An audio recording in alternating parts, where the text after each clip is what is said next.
ఆంధ్రప్రదేశ్ విమానయాన రంగంలో కీలక మార్పు చోటు చేసుకునుంది. విజయనగరం జిల్లా భోగాపురంలో నిర్మించిన అల్లూరి సీతారామరాజు అంతర్జాతీయ విమానాశ్రయం నుంచి ఆగస్టు 17వ తేదీ అర్ధరాత్రి 12 గంటల నుంచి విమాన రాకపోకలు ప్రారంభం కానున్నాయి. అయితే ఈ నేపథ్యంలో విశాఖపట్నం ఎయిర్పోర్ట్ నుంచి నడిచే షెడ్యూల్ కమర్షియల్ విమాన సేవలను నిలిపివేస్తున్నట్లు కేంద్ర పౌర విమానయాన శాఖ ప్రకటించింది. దాదాపు 30 ఏళ్ల పాటు సేవలందించిన విశాఖపట్నంలోని ఐఎన్ఎస్డీగా సివిల్ ఎస్క్లేవ్ నుంచి ఇకపై సాధారణ వాణిజ్య విమానాల రాకపోకలు ఉండవు.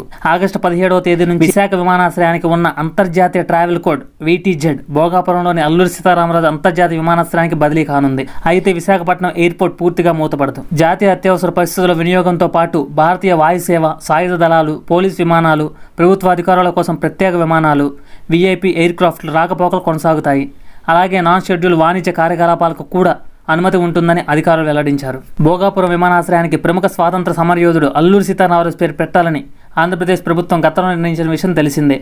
దీనికి అనుగుణంగా కేంద్ర పౌర విమానయాన శాఖ అధికారికంగా గెజిట్ నోటిఫికేషన్ విడుదల చేసింది. GMR సంస్థ PPP విధానంలో నిర్మించిన ఈ అంతర్జాతీయ విమానాశ్రయం ఉత్తరాంధ్ర ప్రాంతానికి కొత్త విమానయాన కేంద్రంగా మారనుంది. కొత్త విమానాశ్రయం ప్రారంభంతో విశాఖపట్నం, విజయనగరం, శ్రీకాకుళం జిల్లాలకు మెరుగైన రవాణా సౌకర్యాలు అందుబాటులోకి వస్తాయని అధికారులు తెలిపారు.